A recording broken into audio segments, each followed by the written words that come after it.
Bearing bearing के बारे में देखेंगे। बेयरिंग क्या है? बेयरिंग वह उपयोगी होती है जहाँ पार्ट्स की में सापेक्ष गति हो, माने कि आप सापेक्ष गति हो, और गति घूर्णी या प्रत्यामापी घूर्णी गति या आगे पीछे की रिसिप्रोकेटिंग गति बोलते हैं, ये दोनों संयुक्त हो जाती है।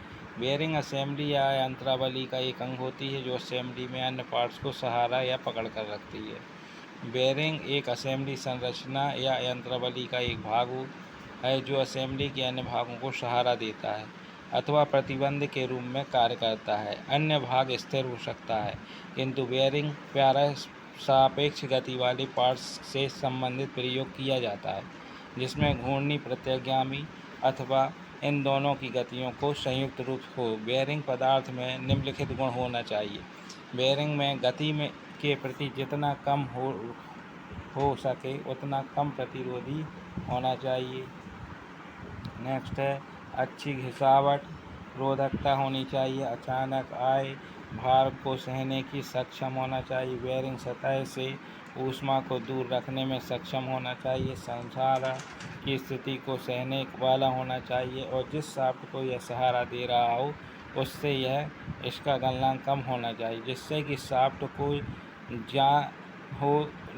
होने की स्थिति शाफ्ट के जाम होने की स्थिति में आने के पहले तक यह चल सके। उपरोक्त आवश्यकता यह जरूरी होती है कि बेयरिंग पदार्थ के लिए उपयुक्त चयन अथवा व्यवस्था उसके स्नेहन होने पर मिल जाती है। जैसे इसका बेयरिंग निम्नलिखित उपयोग किया जाता है। बेयरिंग का उपयोग कहाँ कहाँ किया जाता है?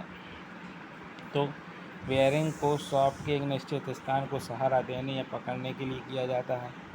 तो शाफ्ट को निश्चित सहारा और पकड़ने के लिए, शाफ्ट को मुक्त रूप से चलने देने के लिए, घूमने वाले तत्वों को पकड़कर रखने के लिए, रगड़ने की क्रिया को कम से कम करने के लिए।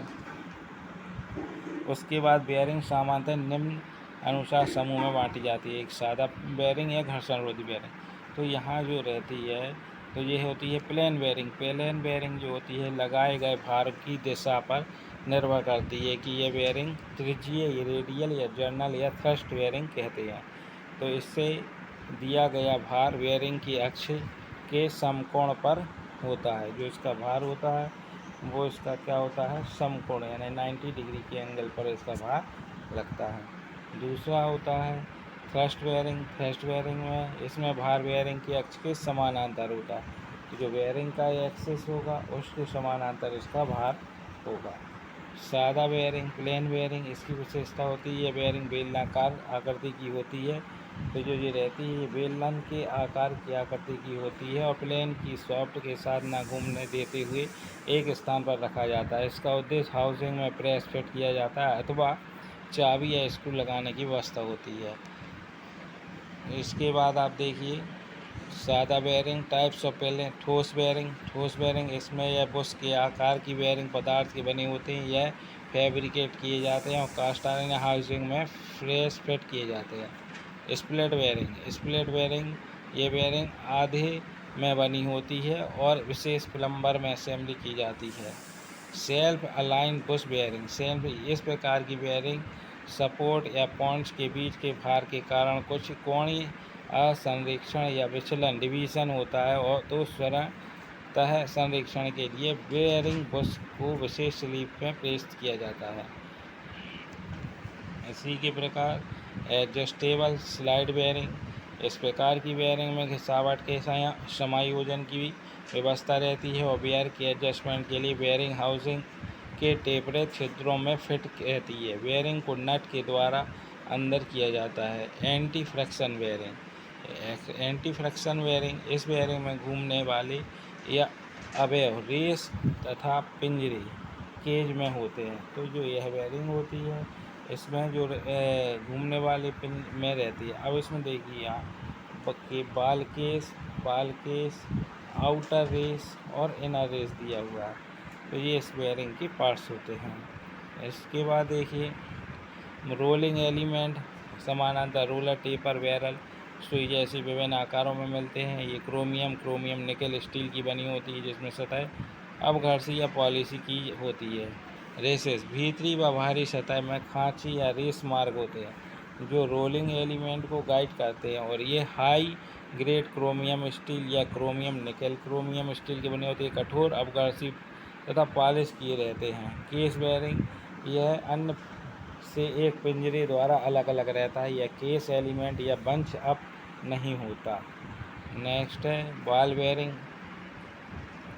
बॉल बेयरिंग भी सभी प्रकार की बेयरिंग में सर्वाधिक उपयोग की जाती है। किसी भी दिए गए होल व्यास के सामान्य बाहरी व्यास तक चौड़ाई तथा भार उठाने की क्षमता के 2 या 3 साइज के होते हैं। उन बेयरिंग की चौड़ाई बोर व्यास से कम होती है। चौड़ाई या लंबाई का व्यास से के अनुपात प्लेन बेयरिंग की अपेक्षा कम होता है। हालांकि ये सैद्धांतिक रूप से जनरल लोड सहने के लिए है। गहरी ग्रुप प्रकार के वाल रेसर या अक्ष थ्रस्ट को सहने योग्य होती है।